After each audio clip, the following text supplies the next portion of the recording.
सर्वेभ्यो नमो नमः। सभी विद्यार्थियों का स्वागत है आज के इस वीडियो में। विद्यार्थियों, आज हम कक्षा 10 विज्ञान के अध्याय 3 धातु एवं अधातु मेटल एंड नॉन मेटल के भाग 2 को शुरू करेंगे।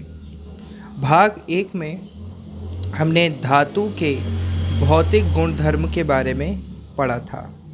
आज धातु के कुछ भौतिक गुणधर्म बचे थे, उन पर चर्चा करेंगे। भाग 1 में हमने धातु के भौतिक गुणधर्मों पर चर्चा करी थी। कठोरता, हार्डनेस, धात्विक, चमक, मेटेलिक, ल्यूस्टर, आघात, वर्ध्यता, मेलिएबिलिटी और तन्यता, मतलब डक्टिलिटी, ये ड्यूक्टिलिटी। ठीक है, इन 4 गुणों पर अपन ने बहुत अच्छी तरह से चर्चा करी थी और समझा था कि जो धातु होते हैं वो कठोर होते हैं, धातु होते हैं उनकी जो सतह होती है वो चमकदार होती है, धातु आघातवर्धक होते हैं, यानी उनको पीटने से वो टूटते नहीं हैं बल्कि वो चपटे हो जाते हैं, पतले हो जाते हैं, उनकी चादरें बनाई जा सकती है। फिर हमने देखा था चौथा तन्यता, कि अगर धातुओं को खींचा जाए तो वो लंबे तार के रूप में बनकर आते हैं। ठीक है, ये 4 भौतिक गुण हमने देखे थे। आज अपन इससे आगे चलेंगे और जो इसका 5वां गुणधर्म है वो है चालकता। क्या है? चालकता। चालकता को हम क्या कहते हैं कि भाई जैसे कि 2 प्रकार से चालकता हो देख सकते हैं अपन। चालकता को 2 तरीके से देख सकते हैं। पहला तरीका हो सकता है धातु ऊष्मा के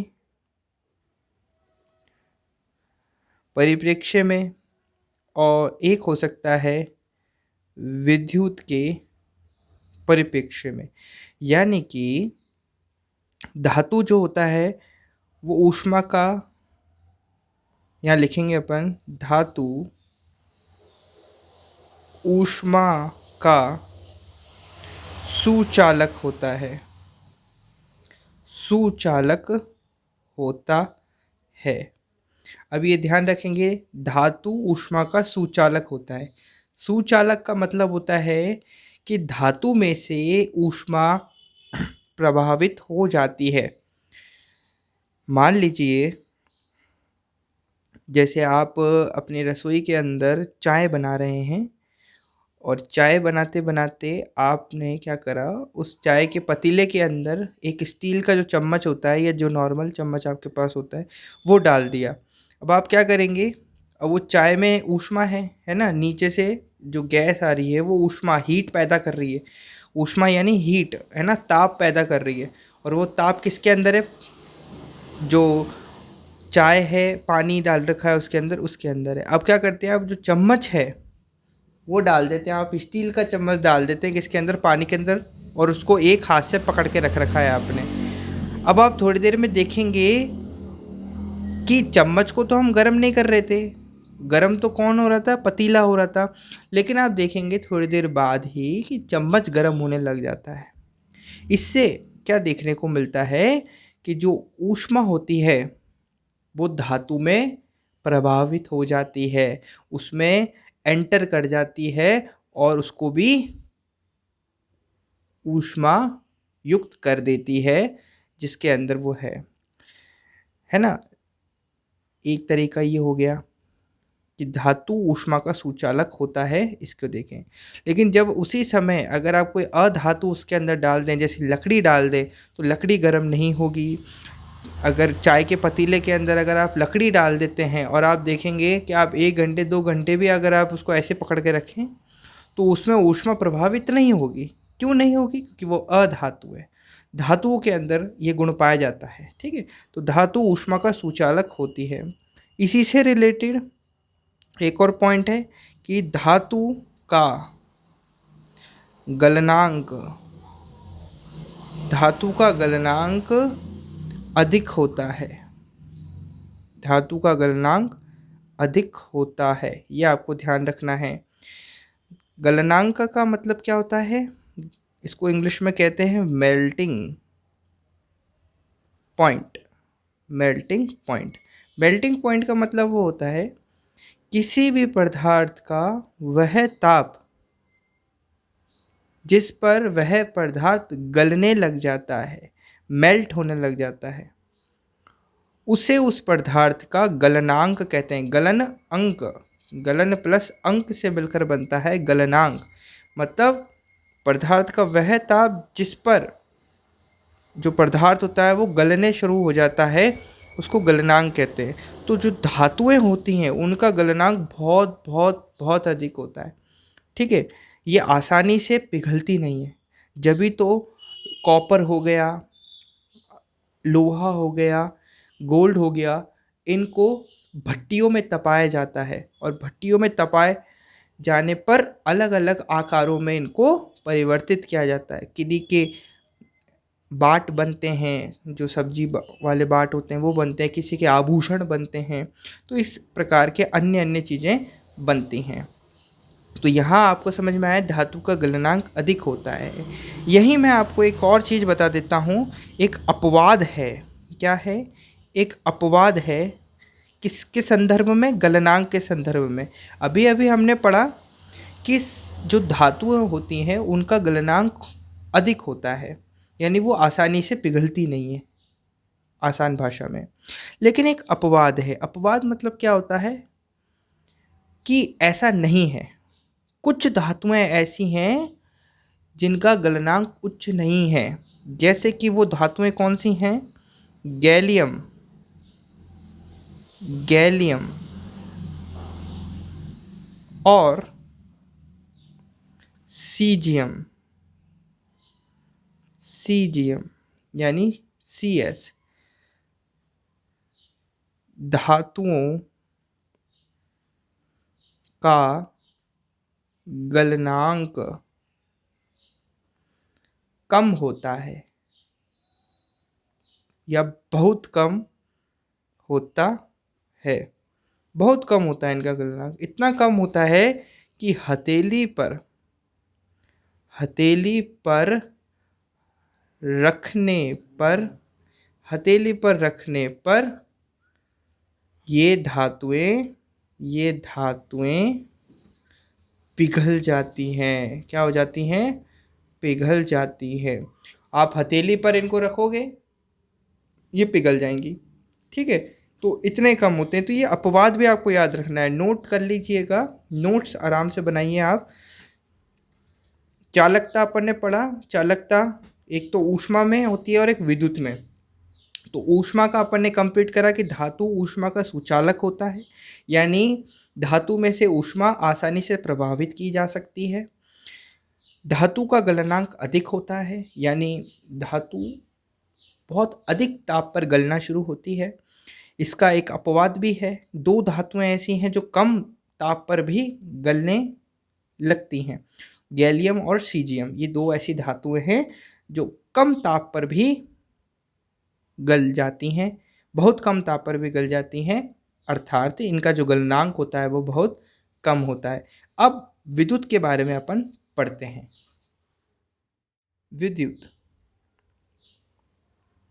विद्युत के बारे में देखें तो आप यहाँ पर एक पॉइंट डाल सकते हैं कि अगर विद्युत के पहले जाने से पहले, इसको थोड़ा सा अभी अपन एग्जिट करते हैं।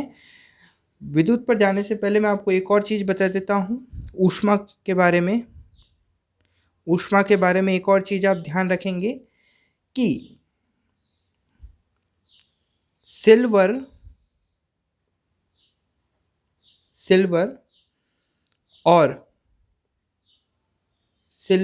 और कॉपर,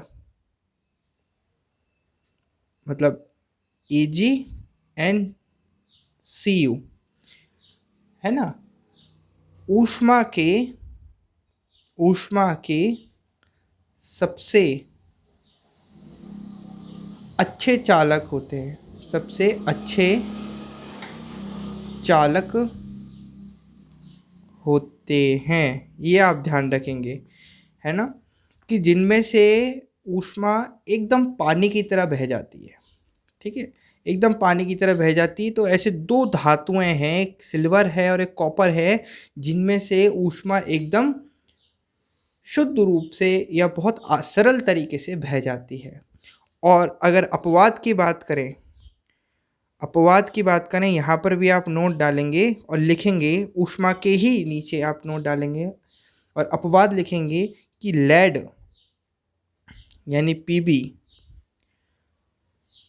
तथा मरकरी ऊष्मा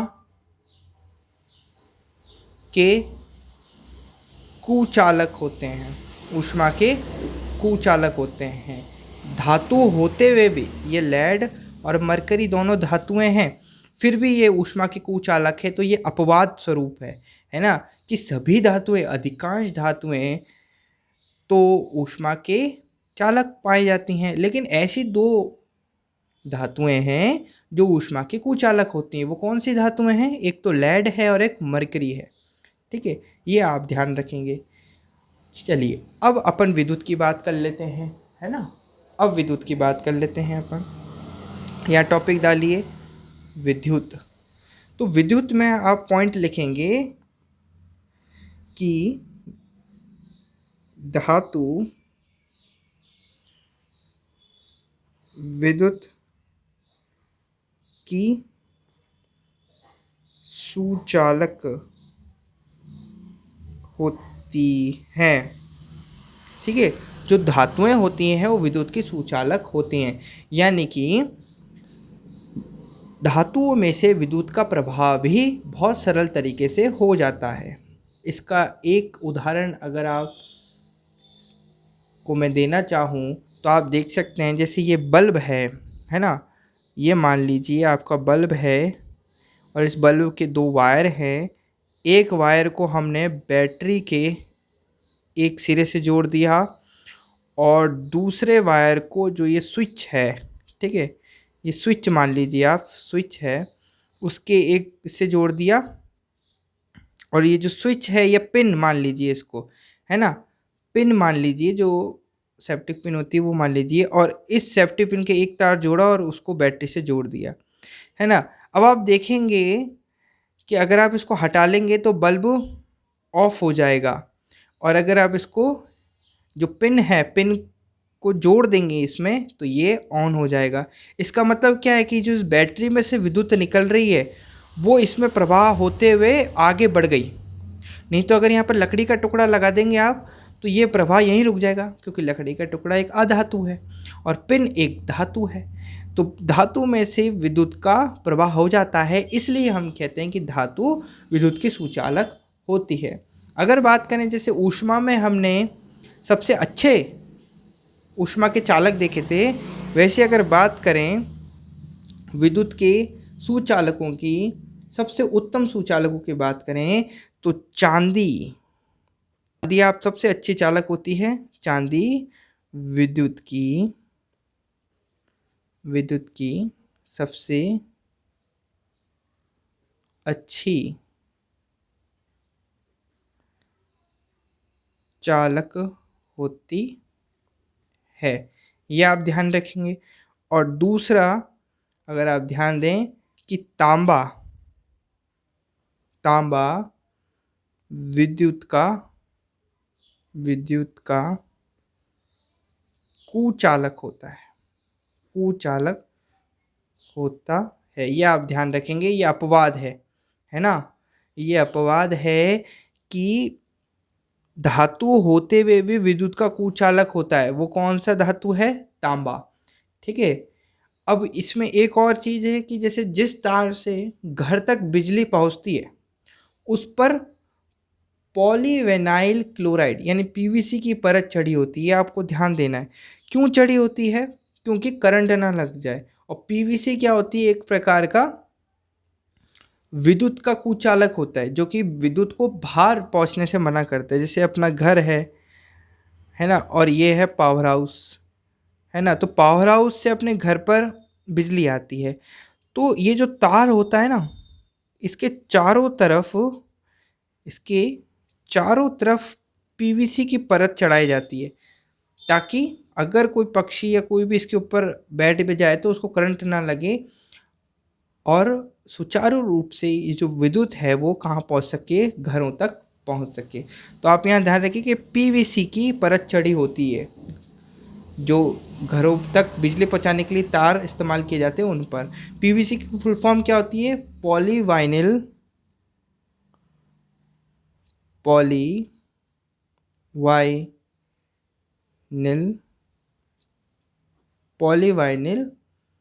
क्लोराइड, पॉलीवाइनिल क्लोराइड। ठीक है, ये आपको समझ में आया। तो यहाँ पर हमने एक बात कर ली। अब अपन नेक्स्ट जो है इसका गुण, 7वां गुण है, या 5 गुण तो अपन ने देख लिए थे, 6ठा गुण है इसका ध्वनिक। अंतिम गुण है ये ध्वनिक। ध्वनिक को इंग्लिश में कहते हैं सोनोरस। सोनोरस क्या होता है ये ध्वनिक, इसको थोड़ा समझिए।